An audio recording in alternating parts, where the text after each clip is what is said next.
Welcome to another episode of Darkhammer, a Worlds of Warhammer RPG podcast from Darker Days Radio. I'm one of your regular hosts, Chris, and tonight I am joined by our guest, Rob, from the Realm of Fire podcast, which there should be an episode out soon, which I'm on talking about Warhammer Fantasy Roleplay. So, yeah. For once, that's what you're talking about, Warhammer Fantasy Roleplay. But we're not talking about that tonight. No, we're going to be talking about Bretonnia in Warhammer Fantasy Roleplay and why it is a interesting land and also an interesting people to make use of in your roleplay games, in your Warhammer Fantasy games. Before we get into that, Rob, do you want to give a brief introduction to, kind of like wargaming, Realm of Fire, etc., etc.?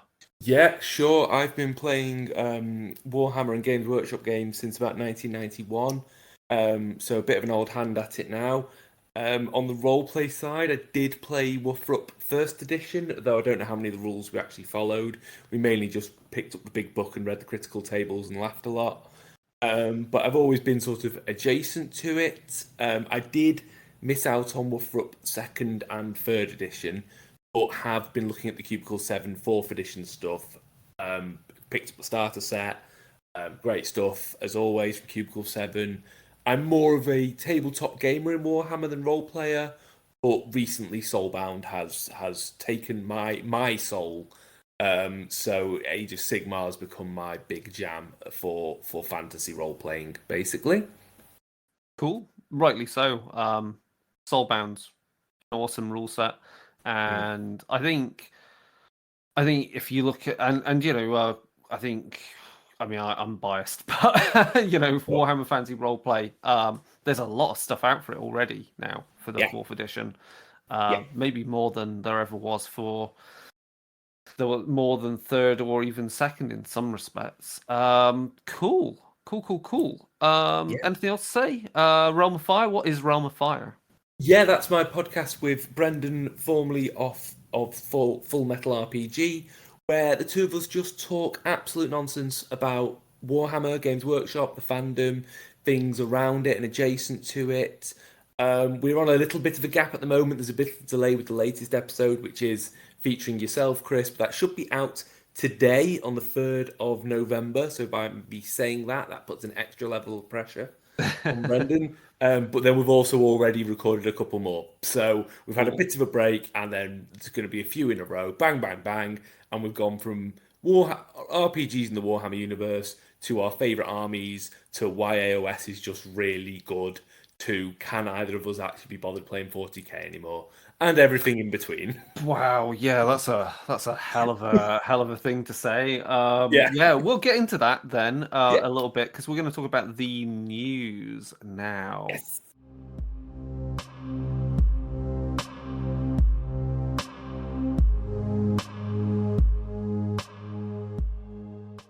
Hey, listen. Do you know your D8s from your D12s? Do you know your modifiers from your bonuses? Do you know your destiny points from your story points? Do you have any idea what I'm talking about? Either way, you should check out What Am I Rolling, a twice monthly RPG one-shot podcast. Catch up on previous episodes on the What Am I Rolling website, that's www.wairpodcast.com, or wherever you listen to podcasts. Remember, adventurers need not apply. So, what stuff is out that's cool? Soulbound has had lots of new stuff out recently. I think the main thing is it out yet? I can't remember. Is the Undead book out? Yes, Champions of Death is out on PDF, and physical will arrive. Like with most of the Soulbound products, there's usually about a 3 to 4 month gap between there is. The PDF release and the physical release. I know the Bestiary is out in America physically, but not in Britain. Such is the way.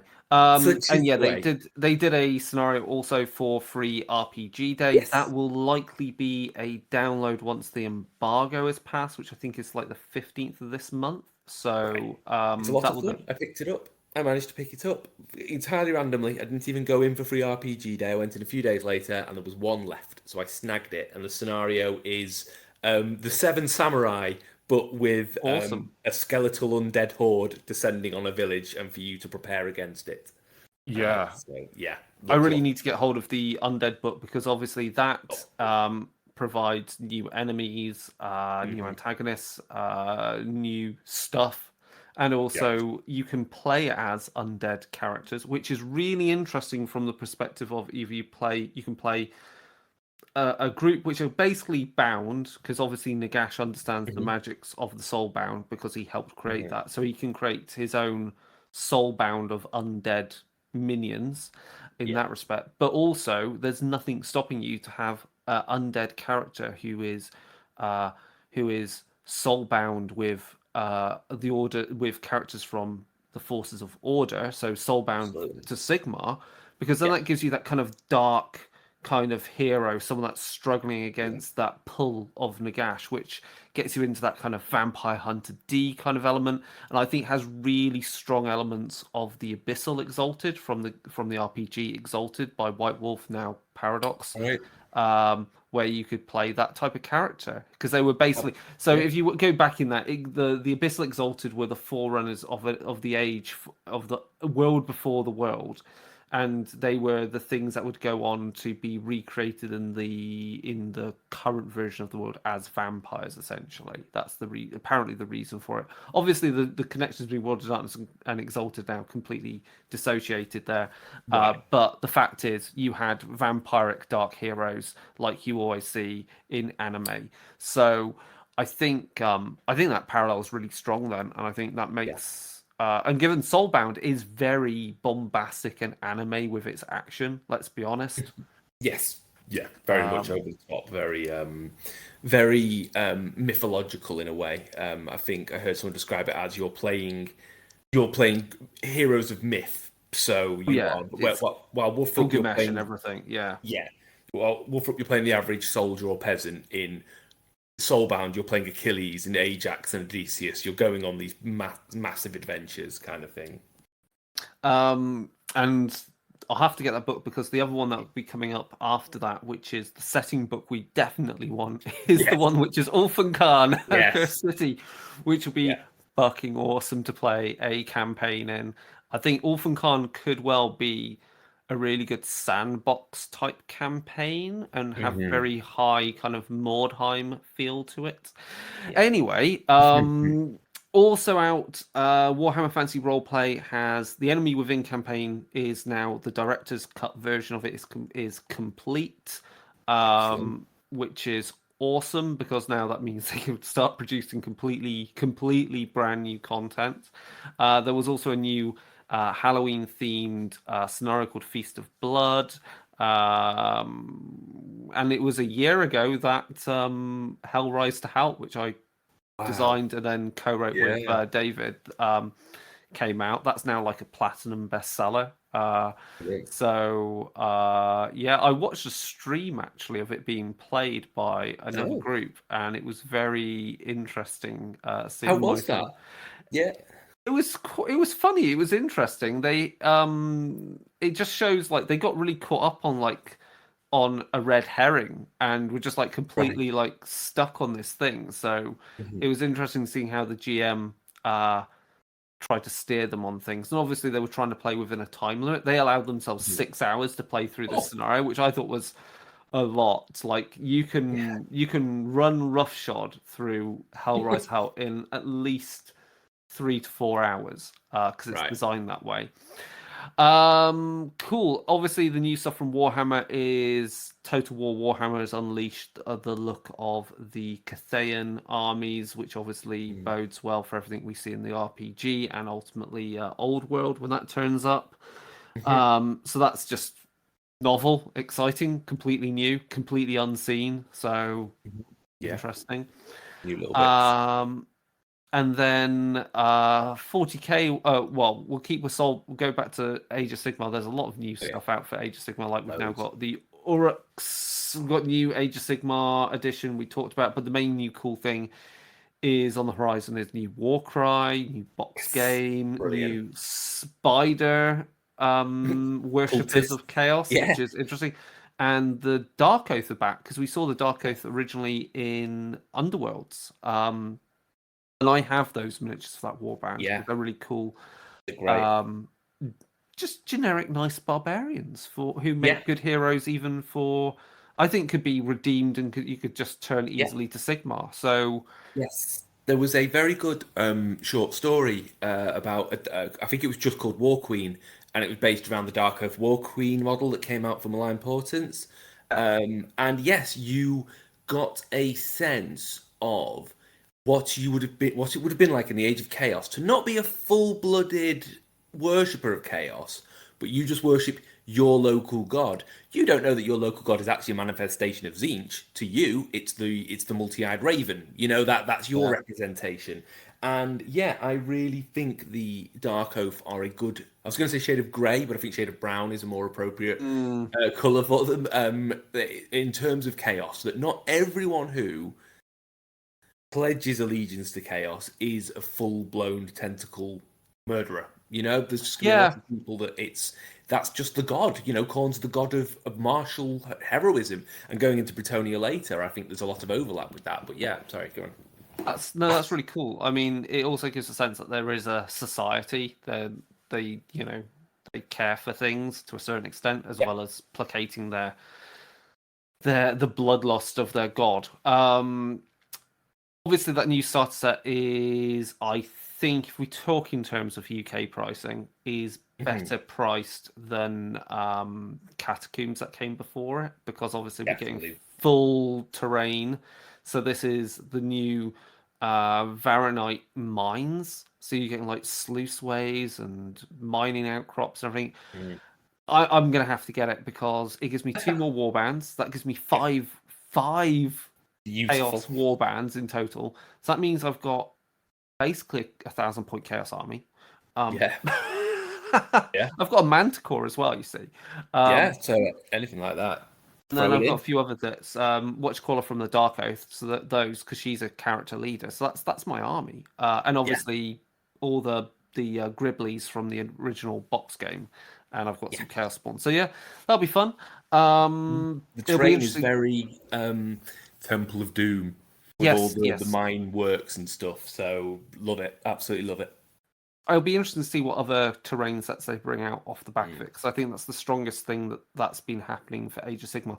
Whereas comparatively, 40k, we've had a new box game of Kill Team coming out. There's nothing new RPG-wise other than them completing Litanies of the Lost, so that's a whole campaign series that's done, which we're looking to maybe do a streamed game of. That'll be fun. And then there's the new there's a lot of stuff for 40k actually, like miniatures wise. There's been like Black Templars, there's new Warmonger variant Titan, which looks kind of cool. Oh, the Iconoclast. Yes, that does look good. I was looking at an article about that today, and I was thinking, yes, I could do with a bigger chainsaw. Actually, that's a good point. I could do with an even more crushing melee Titan. Like, that would be awful. It'd be brilliant. There's been a ton of good stuff out for Necromunda recently. Like, they're really filling in the gaps. I'm kind of in the same thing, because like, obviously I've not been gaming for ages because I'm being a bit more careful COVID wise, but on the wargaming side.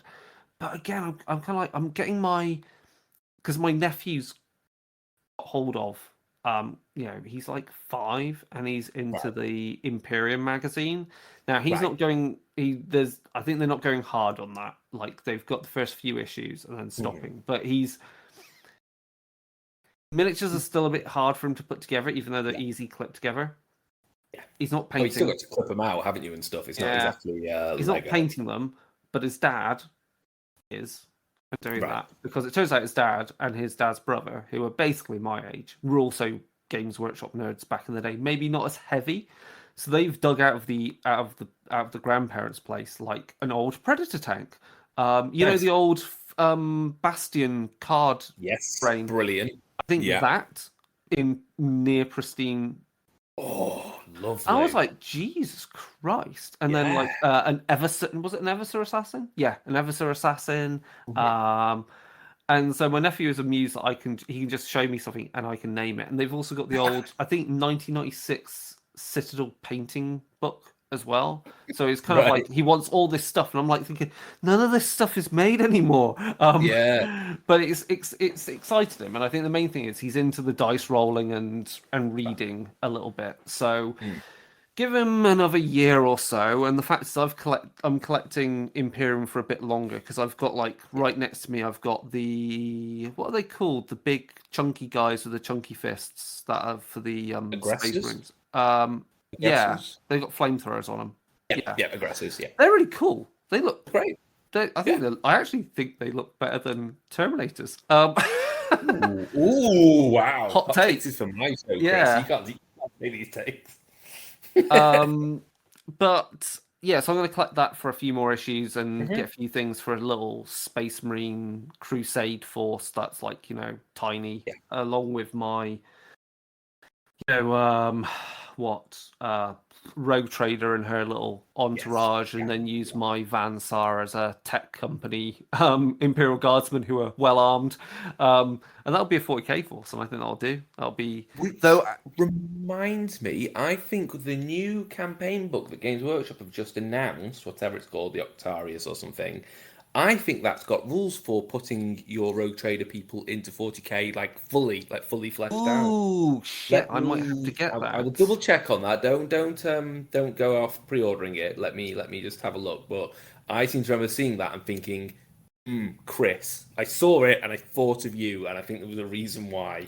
So let me have a quick look. But yeah, I think that they're sort of putting them in. So I know they're already playable in 40k. I know you've already got the Yeah. but I think there's a bit more to it. So I'm just looking at it now. Army oh, rules. yes, here we go. Crusader rules with branching missions. Warhammer 40,000 rules for Rogue Trader crews. And more. Astrocartographer, yeah. Yeah. Cool. Index stratigrapher. Ooh, there you go. Voidsman, men at arms, etc. So yeah, there you go. Maybe that's Yeah, then I'm gonna have to pick that up. That'll be basic. Well, I mean, that's the data sheet. That's index. That's the army. I basically just need that and the Space Marine Codex, and that's my 40k army. yeah. Yeah, it literally says you can convert your own personalized crew as well as the ones from the Rogue Trader. They're in there. Yeah, so basically all of my Van Sar will just become Voidsmen because they'll be better than General Guardsmen. So Yeah, perfect. cool. That's really exciting actually. That's the first book from 40k other than the core book that's excited me. In all fairness, the new box that they've got with the Gene Stealers having got to Earth is Oh yeah, scary. it is. Do you know what I was thinking? Because when you mentioned it before about Age of Sigmar, I think what always lets 40k down for me is the terrain, because there's only so many pipes and Imperial ruins I can look Yeah. at before I just get bored. I just look at it and get bored, compared to, say, the Death World stuff with the Eldar, and you're like, oh, now I'm a bit more excited. When it's pipes Yeah, and exactly. crates again, it's just like, I don't care what the armies are. We're fighting over pipes and crates again. It's Like at least the first Kill Team box had excitement in the sense that it was basically a Gorka Morka fan's wet dream of plastic orc fort, which is just what you want. But yeah, you're right. Like, I mean, obviously I like pipes and stuff because I like Necromunda. I just actually I bought on eBay just a single floor tile to finish off because I was like, 3x3. do I want to pay the full whack to get 4 more, Right. or do I want just 1 more? So I had a 3x3 tile, as in 9 of them. Yeah. Did I need 12 or do I need just 9? I went, no, I'll go with 9. And it's only 1 more to pay. Anyway, that's the only other exciting thing is say that I need to get a Thunderhawk because the new Aeronautica Imperialis box game they're really cool miniatures. I want a Thunderhawk because I'm obviously building epic armies. I still got to paint epic armies and do my Time of Heresy with it. I missed out on was it an Eldar army that would have looked really cool to have. But epic stuff on eBay is tough. Anyway, enough shite. Enough shite. Let's move on to the main topic, which is Bretonnia.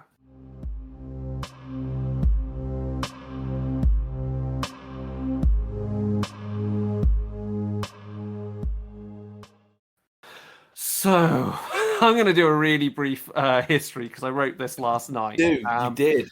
Go And for we'll it. go through it. We'll do the highlights. Okay, so Bretonnians, they're humans. Haha. Basically, a little tribe called the Brioni. They essentially the Bretonnia, whatever tribe, yeah.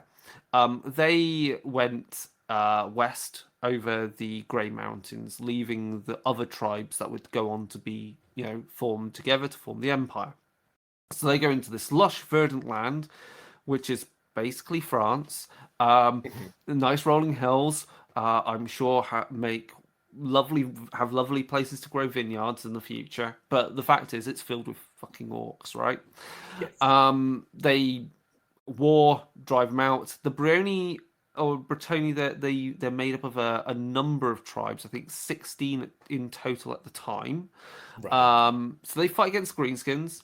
They try to go into some of the forests, and one of the forests down towards the south, they're like, nah, that scares us too much, and people go in and never leave. I wonder what's in there. Could it be wood elves? Or at least it's elves that will go on to be the wood elves of the Yes. future. Would they have been wood elves by that point, actually? No, I don't. When was could be? Wood elves became a thing during the War of the Beard, didn't they? Yeah, so this could be a bit. This is around the time before You keep going now. Sigmar. I'm going to do a bit of fast Yeah. googling while you Anyway, so obviously, while Sigmar forges his empire, the offer is made to the Bretonnia to become part of his empire, and they go no, or at least they maybe say no, and no, they say nah, and they don't, and so they stick around, fighting for the next 1,000 years amongst themselves. So that's why, at least you can say, in terms of their society and their technology, they're backwards compared to the Empire. They're about 1,000 years behind them in some respects because they just stay as warring tribes for so long. Yeah. These basically they have dukes, and so you've got the formation of their dukedoms. There are 16 in total. Only 14 survive to the modern age, and at some point, around about 1,000 years after Sigmar does his thing, you have Gall de Baston, heir of the Duke of Brion, who slays the red worm Smeargus. Smeargus. Interesting name. Anyway. Yeah. Yeah. Anyway, he does Someone that. was reading Tolkien that day. Yeah, he does that. Kills a bunch of orcs. There's takes his father's title and tries to goes about unifying the tribes. And then as they're doing all this, there's one night where he and his entourage, they sleep near the forest of Chalon, and a lady emerges from the lake bearing a cup, and he drinks from it, and she says, "You're the king of Bretonnia." And again, this just sounds like total bloody elves making humans do their dirty work, to be honest. Anyway, she obviously, he becomes king. The rest of the entourage become his Grail Knights. And then there's a series of 12 battles over the course of 17 years not over 17 years, sorry, 12 battles over, I think, 2 or 3 years to basically remove the scourge of the orcs from these lands. And then 17 years later, having defeated all them, he is struck down in battle. He's born to the nearest lake, and then he disappears into the mists, which is interesting. I wonder which real world legend we're basing all this on. Anyway, so his son Louis becomes king, but a true king is obviously blessed by the Grail, so he has to go on a Grail quest, and then he comes back resplendent and radiant with his power, and he also draws up the decrees of chivalry. So that's basically how we get Bretonnia. Now, the really fun shit starts happening when Bretonnia gets hit by the Red Pox. So this is in their year of 835, which is Empire year 1813. Ravages Bretonnia. Skaven are laying siege to Brion and Quenelles. So I wonder if that's the same time as when the Skaven are doing their big war against the Empire. I can't quite remember. That's probably a good shout, actually. Again, this brings up: do the Bretonnians believe in Skaven. It's one of these things. Anyway, so while that's going on, the Duke of Merevich of Duke Merevich of Mousillon seems, and his men seem unaffected by pox. How could that be? Are they blessed by the Grail? So they go about, breaking the siege by the Skaven, and they have a victory feast held in Mousillon, and Vlad the Impaler style has criminals on stakes in his hall. Mm-hmm. So, yeah, that's... Oh, sorry, one of the bots has just gone down. Yeah, we've lost a bot, yeah. We'll continue. Cool. Anyway, so other nobles there are disgusted, and the king of the time challenges the duke, and the duke slays him in single combat by ripping his throat out with his bare hands and then drinking his blood. If that isn't red flags, I don't know what is. So the lands of Mousillon are annexed by other lords, and then later, Duke Maldred of Mousillon, who claims to have taken the Lady of Lake as his wife, rides out to claim the crown. He's met by the king. Again, there's about to be a battle. Claims to have the Grail, holds it aloft, and then who decides to appear? Why, it's the Green Knight who rides out of the forest, challenges the Duke, reveals it all to be a sham, and the title of Duke of Mousillon is finally dissolved. That's basically Bretonnia in a nutshell. I can't remember if there's anything more up to date that I've missed that brings us up to the end. No, I don't think so. Not in terms of obviously the end times wouldn't affect if we're going to talk about Wolfrup, because you wouldn't go into that, would you? Really? But I think no, not too much. No, you've covered the beats really. Just to go back a little bit. So the War of the Beard, actually, the main battleground was Bretonnia. There we go then. It was studded with elven colonies, and that's where a lot of the actual fighting happened. And the humans didn't cross the mountains until afterwards, when the elves who remained would have sort of started to become what we now know as the Wood Elves. So actually, I think there would be quite a lot of elven ruins around in Bretonnia that would be quite an interesting little thing. Interesting. Yeah, that's a really good story hook, actually. Then. Yeah. I think the other good thing that expands the world a bit further is the fact that over the history of Bretonnia, they've had lots of dealings with Estalia to the south, and the Arabians who invaded Estalia. So there's the whole kind of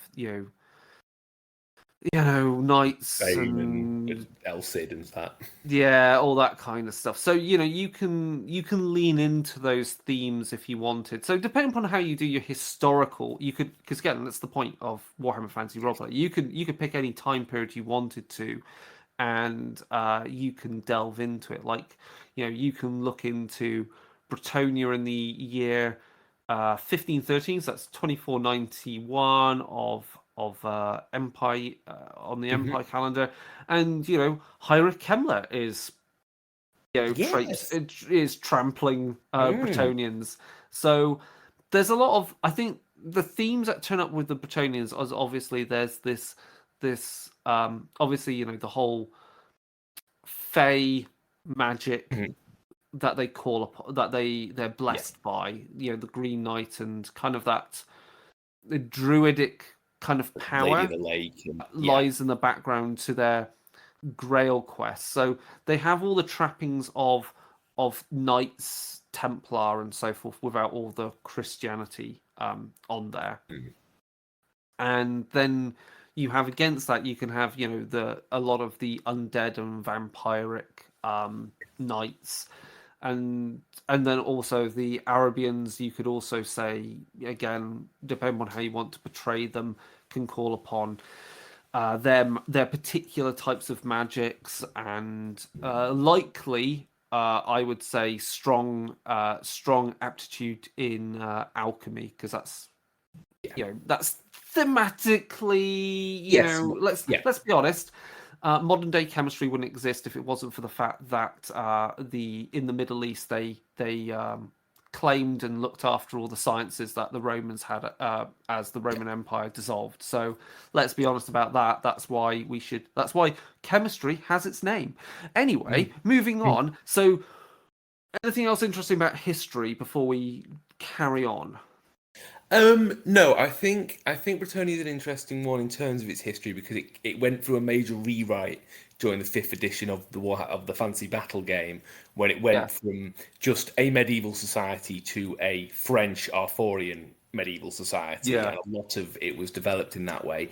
When we next talk about themes and stuff, is when I particularly want to comment. But in terms of the history, I think you've done an excellent stand-up job there of putting Bretonnia in its place.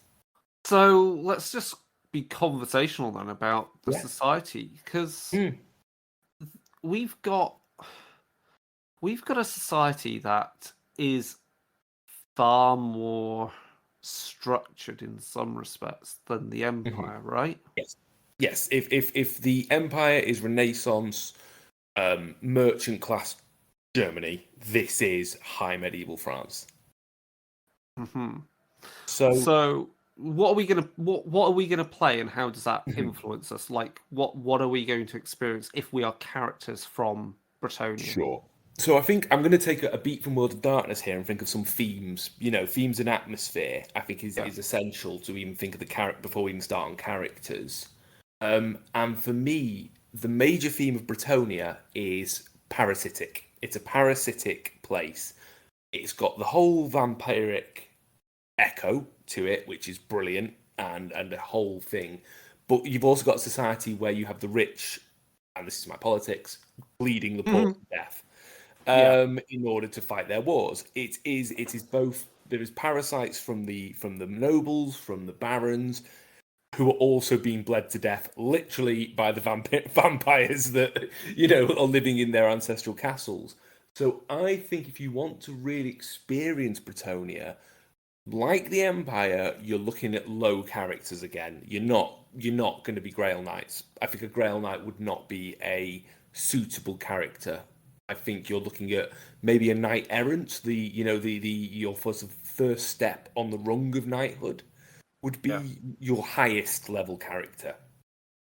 Other than that, again, it's a brutal society, Bretonnia. It really is. I'm going to jump in on that though, with the idea that you can't, like, I think if you're playing a knight errant, I think taking what is generally, it's not that bad a film. Let's take is it which film is it?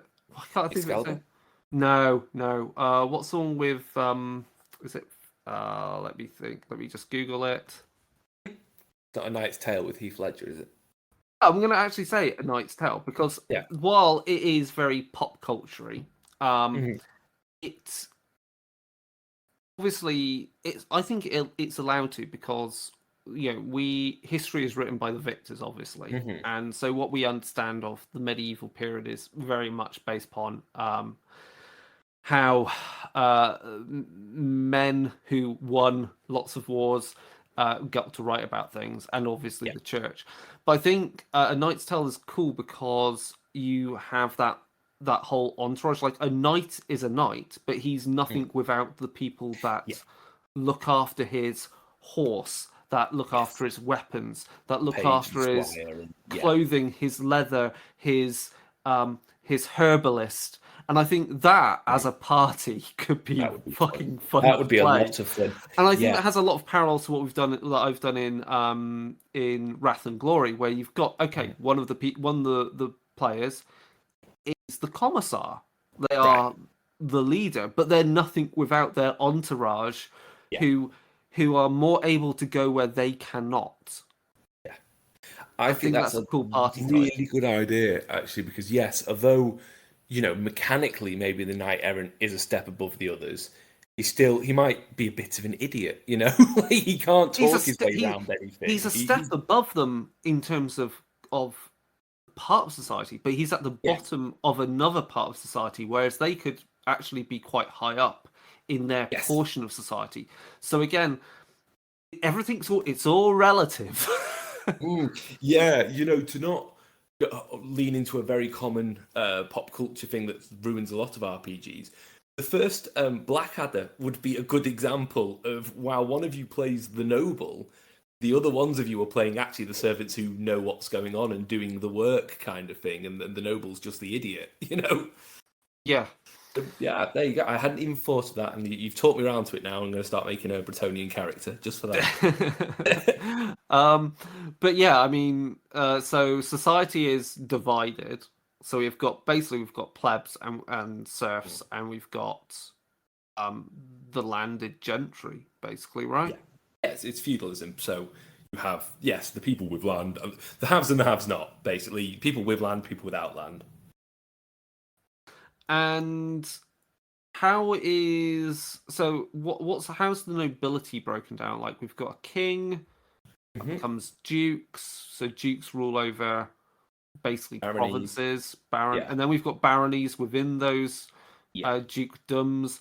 Then we've got lords within those baronies, and then we've got knights, and that's as low as it gets, doesn't it? And then there's a few other particular titles that can be There'll be religious-based titles, for example. I was about to say bishops, but obviously not bishops. But what would be the equivalent of bishops within the religion of the lady? But which actually I'm very ignorant on. I've realised this while researching this episode. I don't think the church is particularly explored in Bretonnia in the background. Yeah, I think it's possibly the bit that feels the weakest part. I mean, if I was to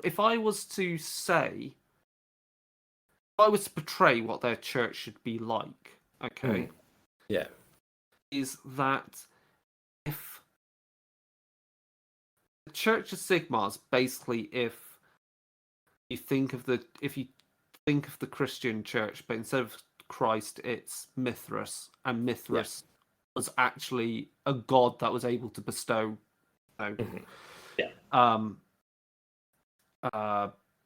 blessings and do divine actions for his priests. Then I think the best way to think about how to present a form of church that makes sense for Bretonnia is to look at the Catholic Church, because the Catholic Church has actually a really high focus on the Virgin Mary. Just take that as your thing. Like, she is the figure, the center of worship, and represents its kind of. She is pure in that respect, and from her flows this divine power that goes down through the king and his line. I think that's the best way to go for it. Just do as Catholics, but just aware that they are totally focused on the Virgin Mary. Yeah, I think again also the religion would be divided between the haves and the have-nots. I think the haves would worship the lady in the Catholic Lady Mary way. I think the have-nots, the villagers, would probably fall back to more what we would recognise as folk sort of beliefs in nature, belief in the land, and sort of the especially with the influence of the Wood Elves creeps in, almost that nature worship, which I think could be a fun little divide again between the noble, who everything is done through the blessing of the lady, and maybe the wiser, the spiritualist or herbalist, who's a bit more like, well, okay, maybe, but also, it's just the way of things and how things are. So I think that is actually a prime material for role-playing, exploring what the worship of the lady is, because we only know it really from the battle game. In that way, it's very much a martial belief. Everyone prays to the lady before the battle so that arrows will deflect off their armor, and that's it. That's all you really know about it. Everyone prays, and that's it. There's nowhere near that level of almost investigation that you get with a lot of the Empire religions, with the worship of Mor and Mithras and Sigmar and everything. Yeah, and I can imagine that then our plebs, that if they do turn more and more to the old ways, and we can get in that kind of druidic kind of worship that then ties into the Green Knight and the Fae. You would look at Tal and Raya, but then there would also be the maybe the very small tidbits of like worship of of the elven gods then, who Yeah, also definitely. forest. You'd That's have those cool. stories of the walking trees in the forest because yes, there are tree men. Like you are literally in that land. So of course, yeah, if Athel Loren is on your border, that's gonna spill into your worship. That's gonna spill into your tales. Okay, so we've got our nobles, Yeah. and they have their courts, which are made up of lords and ladies. We've got no middle class, so well, that means there's no chance of even moving up through society. There is none of that. I mean, even in the Empire, you can work your way up through the ranks and become Yeah. emperor. Look at Magnus the Yeah. Pious. Yeah, and there's a city of merchants. There literally is Marienburg, isn't there? Where people can become a prince. You can become the Prince of Marienburg from having enough money.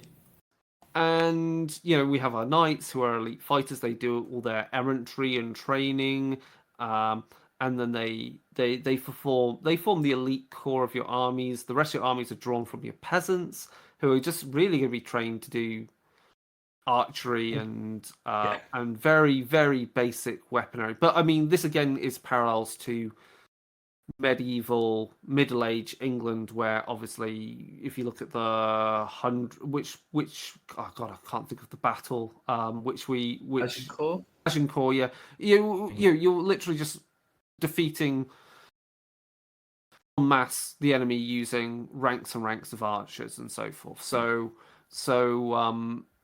that's really the setup of their armies. So being a peasant means you've got a patch of land which I mean, you're not even renting it. You're just having to No. pay a tithe to your lord Yeah. as Yeah, you serfdom. Literally, it's take serfdom. what you require to exist. So you're not even going to be able to earn or keep much of your wealth. You're not going to earn much wealth in the first place. You're just going to earn enough to survive. So, merchants then are going to be rare in this land because they're going to be, I guess. I mean, looking at Knights of the Grail and reading the PDF, I mean, merchants essentially are the top end of being a peasant, and you've just got a little bit more. Yeah. You've got a little bit more agency in where you go. Yeah. That's because your role demands it, and the lords need you to do that in order to do trade for them. So you're a necessary evil for the nobility. Yes. Yes, absolutely. And even top end of peasantry, there is always that chance that if your lord has pledged 500 spears to the king when the next war breaks out, and he's only got 499 ready people, you're just going to have a spear handed to you and off you go to the front. And you've got no choice in this. It's incredibly important to remember that people were property. They really were. And if you're going to mirror that, I think that is important to always have that threat. I think Wolfrup is good for it anyway in terms of you're not braggadocio, in terms of it's not D&D, you're not swaggering around the lands particularly, but in Bretonnia, the wrong word in the wrong place, and your life is forfeit because a lord has the ability to execute you for no reason. It really is a brutal society. I was just thinking, because of that division between nobility and peasants, and that means their politics is very much divided between the two. It does mean that the peasantry and their politics can actually become quite a bit of a proxy war for rivalries between lords. Yeah, very much. Which is again another interesting thing. So even though your ceiling has a very solid concrete roof to it, Yeah. there's still a lot of role play fun to be had even as a peasant. Yes. Oh, absolutely. Because also, what's one of the greatest stories ever told? Robin Hood. The outlaw is, one of. You could be role playing outlaw in Bretonnia. That'd be great fun. Not only are you dealing with the Baron's men, there's also deeper and darker things in that wood that you're taking shelter in. That's a whole thing there. And of course, there's uprisings, and peasants will, die of starvation because their lords are not doing what they should do, which is also to look after their populace. And that's another interesting aspect about this, I guess, is that whereas the Empire, you're kind of like, you've got that freedom and you pay the price for that freedom. Because of that dynamic between the gentry and the peasants, the one requires the other requires the other one as well. So they have to look after each other in this kind of symbiosis, as bad as that symbiosis is, because it's obviously being sucked upon by a vampiric nobility and those who are and highly likely peasants that have turned to chaos, cultists that that exist. Yeah. Again, I think the vampire analogy is a perfect one for the whole society. That, if you're a vampire, why don't you just eat everyone? Well, because you need food tomorrow. And that's that's the noble's viewpoint of, these people are under me. Also, I need 6 tons of carrots every month for the castle. So, and I really think you could have a real lot of fun exploring punching up from being a peasant. You'll never join the nobility, but you can try and knock down that stone ceiling above you and see what can happen. And maybe you do that at the behest of a god that maybe you shouldn't, or maybe you're doing it for liberty. So I think there's a lot you can play with in terms of that. Now, in Knights of the Grail, there's a lot of good detail on, and we're not going to go into this, laws of chivalry and peasant law, which just basically means there's a lot of structure that if you're wanting to set your games here and explore it, you can easily pick up this PDF. There's a very good bundle for it, which I don't think is going to be around by the time this episode comes out, which will likely be in there. But the point is, you can look into how peasants and nobility interact and whether one murders the other, what's the implications of that. There's also a good bit of detail on the Lady of the Lake and worship of her it says the strictures here of the lady are: preserve your modesty and innocence, serve. Oh no, is this the Lady of the Lake? Oh god, these are the strictures of her, sorry. Is preserve your modesty and innocence, serve and obey your father before marriage, your husband after. Succor those who are weak and helpless through no fault of your own. Show favour. Sounds awful. That's awful. I'm not going to lie, that sounds awful. That's ladies worship in Bretonnia primarily by the nobility. I mean, I would modify that a good deal to make it feel more like worship of the Virgin Mary. And I think some of that would still help. I think you just don't need that obey your father before marriage nonsense. Now, we say that because as presented in 2nd edition, women in society have no position in their armies. So there's a clear divide based upon the sexes, right? Now, feel for roleplay, you have 2 options in this, and this depends entirely upon your group of players how they want to do this. Because remember, we're playing elf games here. The moment we add in elves and dragons, everything about historical society in our world goes out the window. So either A, you can lean into this and go, yes, the society is divided, it's shit, and we're going to strain against it with women dressing as men, pretending to be men, and fighting as knights. And that has some implications. And I think that's fun and interesting. That gets us into the whole element of that we even see historically. Yeah. Or go the other way and just go, we're going to ignore it and allow our players to play what they want. Both ways are fair, depend upon your player group. And I think also, if you are playing a group of characters that are not from Bretonnia, so they're from the Empire, coming to Bretonnia, you could possibly still go with the former, where the society is split like that, to really emphasize the difference between this land and the Empire, where the Empire is perhaps more progressive, both in terms of technology, but also in terms of society. Absolutely. So basically, ultimately, have fun with it and use what works at your table. I mean, personally, yeah, for me, it really depends what I'm running and how I'm going to run it. But I would go with once you got dragons in, everything's fair game. So I would drop historical. So actually, I'm going to very, very quickly now, just tell you how I would run Bretonnia. If I was to run it entirely, I would do that for a start. In regards to gender issue, doesn't matter. You are both. All genders are equal in this world and can act at every level of society. The divide is the class divide. That's the difficult bit. I would strip away a lot of the Arthurian side of it. I don't like it as a book series or a TV series, but I do think Game of Thrones is a good touch point for Bretonnia. It should be barons and houses that don't care, killing each other for the smallest bit of land.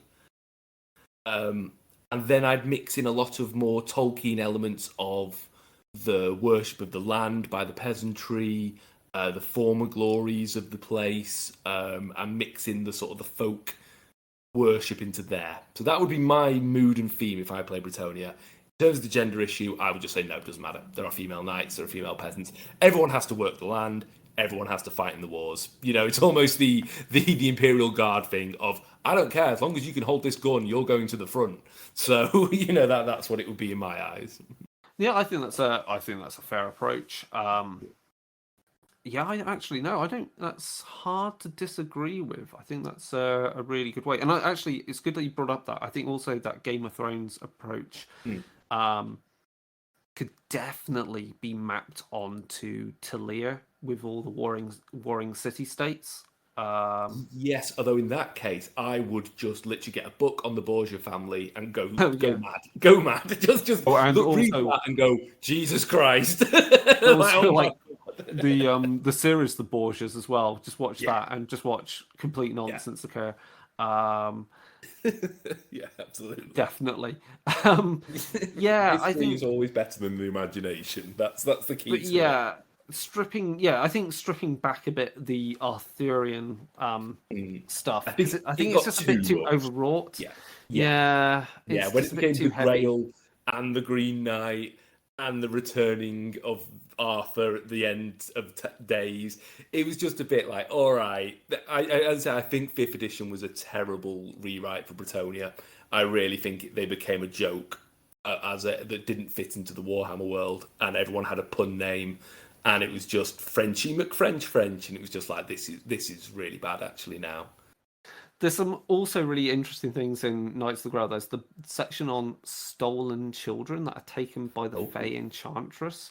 So again, so basically these are children that are generally girls who are have magical talent and return as damsels of the lady. So they're, blessed and empowered. Again, that's really interesting because that gives us that kind of weirdness of like that again, like, because if you look at how the Celtic gods became the Fae, fairies, and you think of Morgana Le Fay, and all those gods became Fae creatures. While we have the Christian Church as it is. Again, you've got this weird. If you try and enhance that kind of balance of the Church of the Lady of the Lake to be more the church, like the Church of the Virgin Mary, but obviously with blessings and miracles actually occurring. Yeah. While also balanced with that kind of dark knowledge that out at the edges towards where the elves are is an older faith, which is more like the druidic element. Then I think that's really fun to play up. Absolutely interesting, because then as it says, the Fae Bretonnia are actually the Wood Elves of Athol Lauren. I mean, so that's a really important thing then as well to say, is if you're going down this route of setting your games there, I don't know, again, this is where I feel like a little conflicted with how the fact that Wood Elves are playable in Warhammer Fantasy. Yeah, it should be really, really rare. So what happens if you're a Wood Elf and you're from the Empire, where they're kind of like, you're an elf, we get it. and you go to Bretonnia. We're like, you're one of the Fae. I agree. I think elves should be bizarre. playable, but not wood elves. Wood elves should be almost an alien species to me.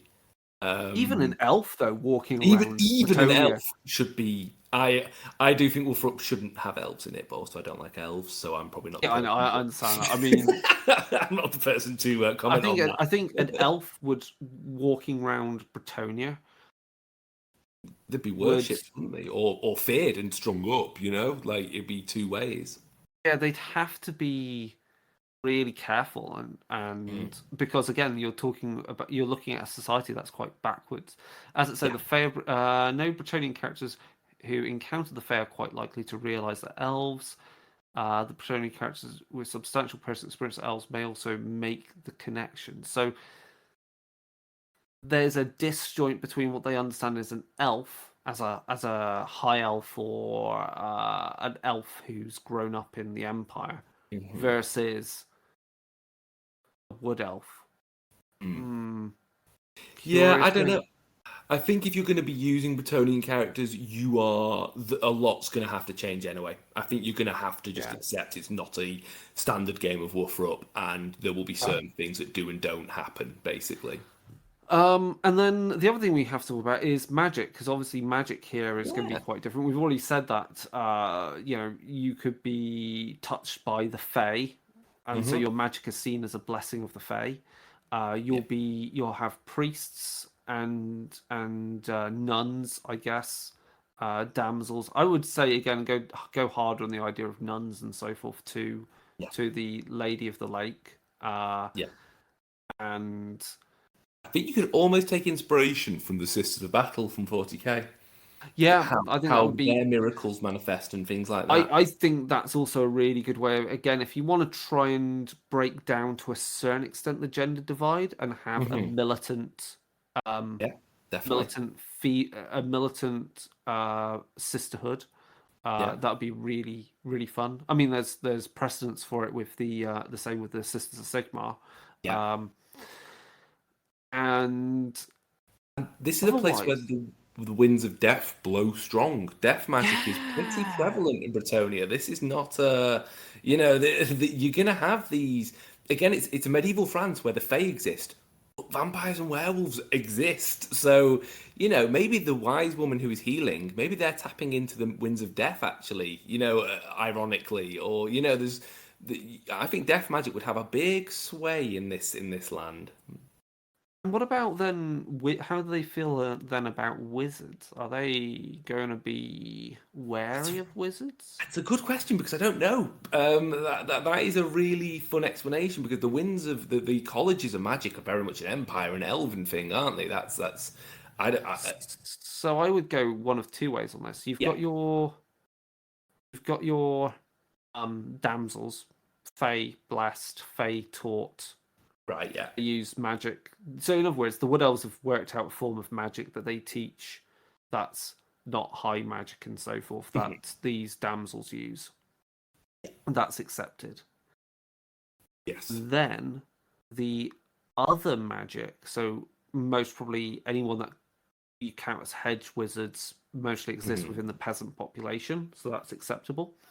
Yeah. Their other wizards, I would say maybe if they're not taught by the Fae, are still evil towards the more druidic kind of sense of it. Jade magic and things like that, jade and amber. And I'm thinking like their portrayal. If you want to go pretty dark, just look at the TV series Bretonnia and look at the Mackenzie Crook's character in that. Yeah.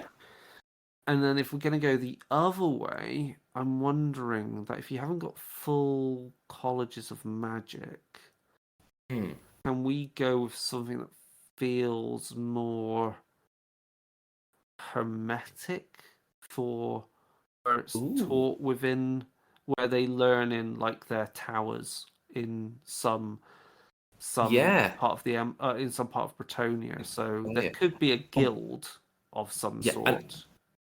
Wizards could become a huge boon to a lord, and almost become a resource to fight over. if the Lord has a council of wizards who can read the stars, another Baron might think, well, hang on, I could do with one of them. But then obviously No. they don't have their colleges of magic, so they're No. possibly quite dangerous because they're basically going to be hedge wizardry that's cranked up to the nines and obviously has a lot of experience. So you could say there could be a form of it's something similar to a college of magic, like a stable form of magic that's particular to Bretonnia. Yeah. That yeah, I would go with hermeticism. So go with stuff. So rather than the College of Magic, they're very elemental based. Go with something that's around symbolism. So go with like as you say, reading, hermetics Yeah. and symbolism and writing runes down because that's then kind of an extension of the old way. Almost would picturing a room with Blair Witch symbols, like small wooden symbols that are seen as the sacred symbols of the woods, and then trying to be extended, kind of thing. Yeah. Okay. So then to wrap up, Yes. obviously end times. I haven't read end times much, Whatever. so I guess happened. civil war caused by vampiric influence. That's a no-brainer. Yeah. As a fun bit to play Warhammer Fantasy roleplay, you've got the kingdom split in half. You've got people turned to vampires. You've got the Lamia could mostly influence a noble easily. You could possibly take ideas from Carmilla influencing a lady. All You've that got stuff. Blood Knights. You've got literally Blood got an Knights. order of vampires who are chivalric. They literally are that. That's also quite interesting because if there are order of vampires that actually have a sense Blood of dragons. Sorry, blood dragons, not blood knights. if you've got a group of vampiric knights who have a sense of chivalry, they're actually interesting allies against chaos or savage armies like orcs and skaven. So that's always fun. I always like that idea of good guy undead. Like they're undead, they're a bit hard to trust, but in a pinch, they're always going to fight on your side because who are they going to eat if you're all dead? Exactly. And then we've got the return of Giles de Breton. So we think, the Green Knight, of course, he's the king to come back. Yeah, Arthurian, blah blah blah. Blah, blah. But what's most interesting to play then and explore, as we said, is a knight and their entourage. There's a few Bretonnian racial features, as they say. I wouldn't say racial features. I would say ethnic features of them. Like heritage. Heritage or yeah. ancestry. I like their good terms. So there's meant to be something about how their language has a lot of words around food. So they're quite word. They've got a lot of different. They've got like it's not just a cheese. There's lots of words for cheese, and there's lots of words for wine and stuff like that. Very specific, yeah. That's fun. Again, I think they're just trying to say something about the French, which is French, really bad. that's definitely really bad, really bad Warhammer. I mean, it could be worse. It could be the Strigani. Remember, there's always worse places to go. Oh, no, I was going to mention Usheron because obviously there's a whole parallel between Bretonnia and the Flesh Eater Courts, which we're not going to get into. But oh my god, I read that book because I wanted to read a bit. Oh, don't read that one. That is a no read from Rob. That's what I put on the cover. If you want to be anti-traveller, that's a book. Terrible. Brilliant. Anyway, in the Knights of the Grail book, there's they even break down the provinces of like what their talents or skills would be and the specializations of those areas of the people, and it also gives you a random table of names. That's really useful. The careers, what have we got? Battle Pilgrim. That's basically a flagellant. Another name. Yes, but you're carrying a horse's head, which is great because you think that's a horse. That's fun. A Carcassonne shepherd. So they're basically shepherds who have actually they have a Bretonnian staff which ends in a spearhead and has a crook to it because they're actually very good at fighting beastmen and orcs. So that's again a peasant but with some martial training and a good weapon. I think that a Carcassonne peasant gives you 2 points per tile as well, if I remember correctly. So Sorry. You've got the faceless. They're basically getting to their outlaws. You can play an outlaw. That would be typical. A Grail Knight. You can just use the knight career in Warhammer Fantasy. You'll mostly have. Do they have anything? They don't do magic, do they? No, they're just going to have they've got different holy protections symbols. and- yeah. You've got Grail Pilgrim again. That's going to be like, your peasant, but they're going to be a bit higher up and mostly have changed career by that point to be the equivalent of like a priest. A Heremolt, which is an outlaw, so that's you again use the outlaw career to you could easily represent one of those. We've got Knight Errants again, and Knights of the Realm. These are all easily represented by our different types of advanced careers as well, and because remember that these careers lead one into another, whereas the career system in Warhammer Fantasy 4th Edition has 4 levels to it. So some of these are actually just a higher level of a current career. A Man at Arms, we already have those. A Mediator, yeah, that exists. A Village Elder, yeah.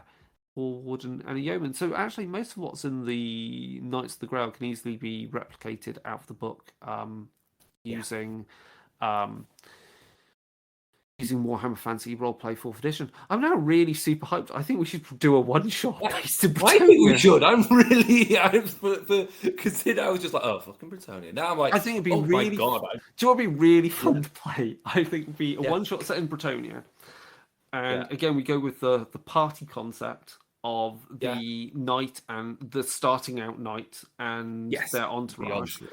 I feel one of the entourage should be either a Stalion or Talion, just to add in the otherness, or even just someone from the Empire who's just like very Germanic, going, do you have schnitzel? And like what am I eating here?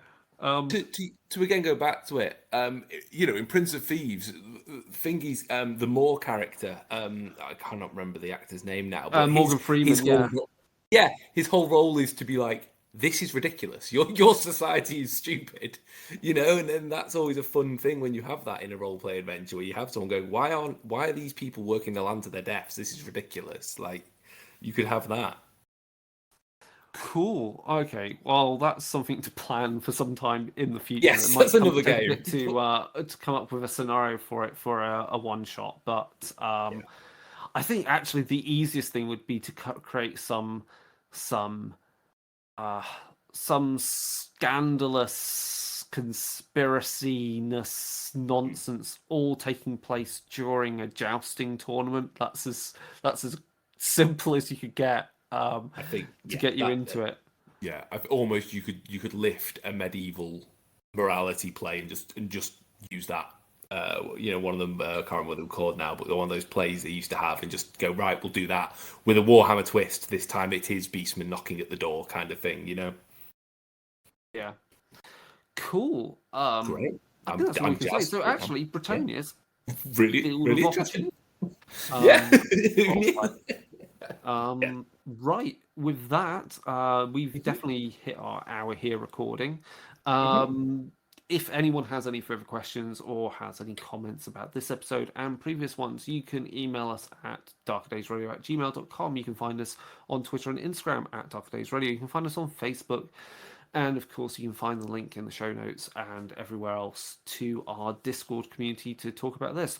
Of course, if you want excellent Warhammer community content in the form of podcasts and hot takes and what not to buy, and is this really the price of this box set and stuff like that, you can go over to Realm of Fire with Rob and Brendan, and you can find some excellent content there about the war games as well as the roleplay games.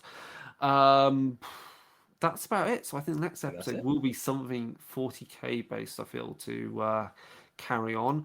As I said, we are planning to do a stream game at some point of Wrath and Glory. I've got some ideas in in my head for that. Obviously, go over to Twitch and go over to our YouTube. You can find the current episodes of Vampire the Masquerade 5th edition 24-hour party monsters, which is set in Manchester, UK, and that's been a lot of hilarious fun. Have you watched any, Rob? I have. Sorry, I was just singing 24-hour party people there as a little atmosphere thing. Pretty dark. Yeah, it's enjoyable. I really enjoy it.